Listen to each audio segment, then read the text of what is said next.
अध्यक्ष को तो अधिकार ही नहीं है कि वो किसी मेंबर को या सचिव को या परीक्षा नियंत्रक को हटा सके। परसेंटाइल पे तो हमने विरोध भी किया था अतुल प्रसाद जी का, सबसे ज़्यादा उनके खिलाफ हम ही बोले। लेकिन एग्जाम के बाद क्या हुआ, रिजल्ट जब आया तो रिजल्ट के बाद क्या हुआ, ऐसा आया रिजल्ट आया कि भाई संदेह के घेरे में है। तो उसके बाद तो जितना अच्छा से आप एग्जाम लिए सारा बेकार चला गया आपका। तो नए जो एक्सपर्ट लोग आए हैं तो वो लोग आंसर क्वेश्चन सही दे पहले, हम देख ले, उसके बाद ये ऑप्शन को हम हटा दें। यानी कि दोस्तों नमस्कार, बहुत स्वागत है आपका चौकस भारत में। बीपीएससी जो प्रारंभिक परीक्षा है 68वीं की, उसके लिए जो ऊहापोह की स्थिति बनी हुई थी, दिलीप जी आज चेयरमैन से मिल के आ रहे हैं आपके साथ। जो छात्र नेता हमेशा दिलीप रहे हैं वो आज चेयरमैन साहब से मिले हैं बीपीएससी के, और क्या कुछ अपडेट है वो जानकारी ले रहे हैं हम इनसे। दिलीप जी आज आप चेयरमैन सर से मिले, क्या कहा उन्होंने 68वीं को लेकर, क्या क्या तब्दीलियाँ हुई है, किस तरह के बदलाव सामने आएंगे? अब देखिए, ई ऑप्शन को हटाने के लिए मेन बातचीत हुई, इसके अलावा बहुत सारी बातें हुई। तो ई ऑप्शन हटाने के लिए वो तैयार हैं, लेकिन उनका कहना है कि हमको समय चाहिए, 68वीं में हटाना मेरे लिए पॉसिबल नहीं हो रहा है। जो पहले से जिस तरह से चला रहा है तो हम अचानक से नहीं हटा सकते हैं। एक्सपर्ट टीम को हम बदल दिए हैं आप लोग के कहने पे।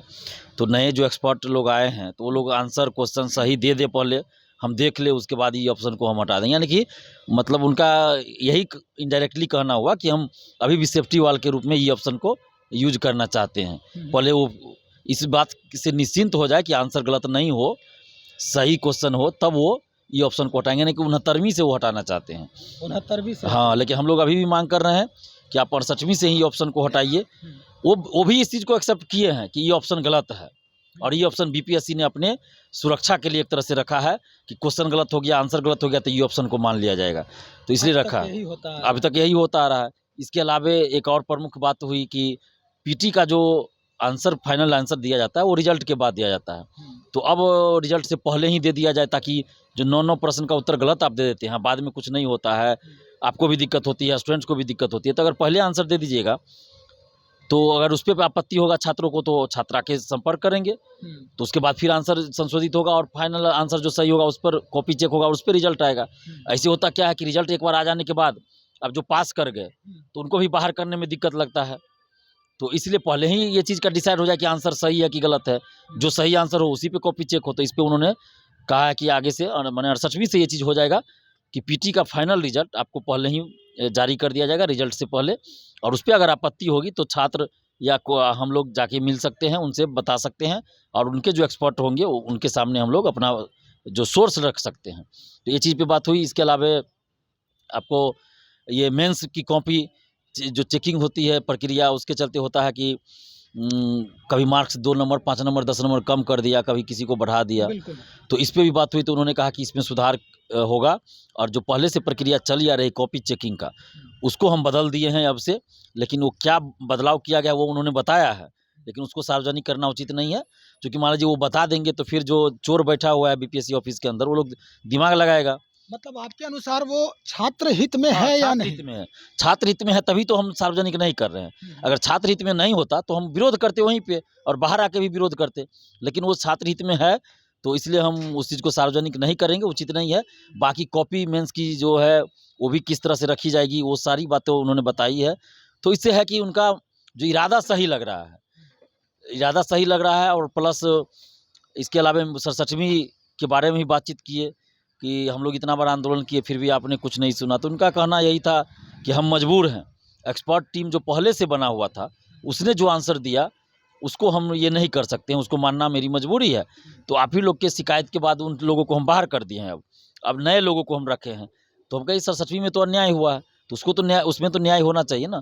तो उनका सीधा कहना है कि हम मजबूर है, हाथ बंधे हुए हैं, हम इसमें कुछ नहीं कर सकते हैं। सीएमओ की तरफ से भी हमारे पास फ़ोन आया है, लेकिन हम कुछ नहीं कर सकते हैं। मतलब उसमें जो अपराधी लगे हुए थे वो उनका बोलबाला अभी भी है, जिस तरह से धांधली हुई थी उसमें। बिल्कुल बोलबाला है ही, और उसके आगे वो भी मजबूर है, क्योंकि उनको हटाने का अधिकार अध्यक्ष को तो है नहीं ना। अध्यक्ष को तो अधिकार ही नहीं है कि वो किसी मेंबर को या सचिव को या परीक्षा नियंत्रक को हटा सके। वो तो सरकार का ना काम है, सरकार हटाए। तो सरकार से तो हम लोग मांग बार बार कर रहे हैं कि वैसे लोगों को आप बाहर कीजिए जो 3 साल से ज़्यादा समय से बीपीएससी ऑफिस के अंदर जमे हुए हैं। तो उसके बाद 67वीं मेंस का डेट बढ़ाने के भी हमने बात किया, लेकिन वो डेट बढ़ाना नहीं चाह रहे हैं। तो हमने फिर कहा कि भाई ऑप्शनल सब्जेक्ट के साथ जो है आपने अचानक से सिलेबस में ये पैटर्न चेंज कर दिया, ये कर दिया, वहापो की स्थिति हो गई, लोग का माइंड डिस्टर्ब हुआ।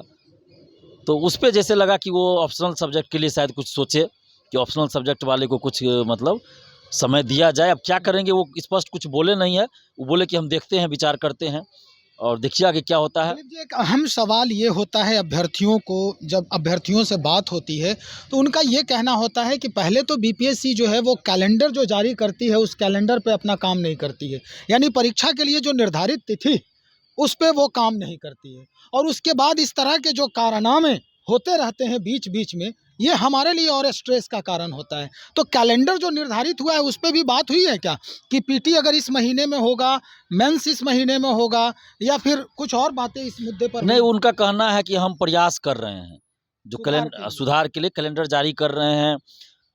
दुख है कि नहीं उसका हम पालन कर पा रहे हैं। जैसे करना तो जो अधिकारी कर्मचारी हैं सबको मिल के करना है, तो कहीं ना कहीं हम उसमें सफल नहीं हो पा रहे, लेकिन फिर भी हम प्रयास कर रहे हैं, तो धीरे धीरे सफल होंगे। अचानक से सब कुछ सही नहीं होगा, थोड़ा समय लगेगा। तो हम लोग तो प्रयास करते हैं कि जो डेट दे उसी पे एग्ज़ाम ले लें, लेकिन कुछ वजह हो जाती है, जैसे एडमिट कार्ड नहीं सबका बन पाया, बहुत सारी चीज़ें हैं, उसके चलते हम एग्ज़ाम नहीं समय पे हो पाता, फिर हमको डेट नया देना पड़ता है। तो ये मतलब उनका यही कहना था कि ये स्टाफ की कमी है, स्टाफ की लापरवाही है, दोनों बात है। तो ये सब चीज़ भी है, तो लेकिन उनका कहना है कि धीरे-धीरे सुधार करेंगे हम, लेकिन हम प्रयास कर रहे हैं कि समय पे सब कुछ हो। समय पे सब कुछ हो, ईमानदारी बरती जाएगी, ये इसका स्पष्टीकरण हो गया आखिर में आपको? देखिए, ये तो अभी भी वही बात बनी हुई है कि कितना भी आप बाहर से दिखा दीजिए, पारदर्शिता है, आप सुधार कर रहे हैं, सब स्वागत योग्य कदम है। लेकिन जब धांधली सेटिंग हो रही है अंदर से, तो फिर तो सारा चीज़ बेकार। जैसे 67वीं परीक्षा हुई, बहुत अच्छे से एग्ज़ाम हुआ, हम लोगों ने भी तारीफ़ किया। परसेंटाइल पे तो हमने विरोध भी किया था अतुल प्रसाद जी का, सबसे ज़्यादा उनके खिलाफ हम ही बोले। लेकिन जब एग्ज़ाम अच्छा से उन्होंने कंडक्ट करवाया तो हमने तारीफ़ भी उनका किया। लेकिन एग्ज़ाम के बाद क्या हुआ, रिज़ल्ट जब आया, तो रिज़ल्ट के बाद क्या हुआ? ऐसा आया, रिज़ल्ट आया कि भाई संदेह के घेरे में है। तो उसके बाद तो जितना अच्छा से आप एग्ज़ाम लिए, सारा बेकार चला गया आपका। तो जब तक धांधली सेटिंग नहीं रुकेगी, और उसके लिए सबसे ज़्यादा ज़रूरी क्या है कि बीपीएससी ऑफिस के अंदर जो लॉबी 10 साल 8 साल से काम कर रहा है, उसको तोड़ा जाए। जो बीपीएससी ऑफिस और बीपीएससी के बाहर कि लोगों का जो लॉबी बन गया है ना, आईएएस आईपीएस नेताओं का, उसको तोड़ना ज़रूरी है। और उसके लिए सबसे पहले बीपीएससी ऑफिस के अंदर जो 3 साल से ज़्यादा समय से उन सबको हटाया जाए, तभी कुछ हो पाएगा। चलिए, बहुत शुक्रिया जानकारी के लिए। तो हमारे साथ छात्र नेता दिलीप जुड़े हुए थे, जो अभी थोड़े देर पहले ही चेयरमैन, जो बीपीएससी के चेयरमैन हैं, उनसे मिल कर आ रहे हैं, और जो भी अपडेट है वो आपको अभी अभी इन्होंने बताया।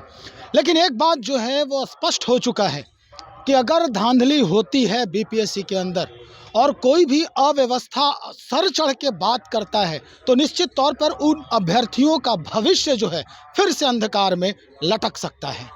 लेकिन जिस तरह दिलीप की बात हुई है, चेयरमैन से आश्वासन मिला है और आने वाले समय में ये भरोसा दिया गया है कि हर कुछ अपने रास्ते पर और वाजिब टाइम पर होगा उन अभ्यर्थियों के बिहाफ में। देखना यही होगा कि 68वीं परीक्षा में जो तब्दीलियां हुई हैं वो कितना असरकारक होता है, और उसके बाद अभ्यर्थी कितना संतोषजनक फीडबैक देते हैं आयोग को। आप बने रहें हमारे साथ। बहुत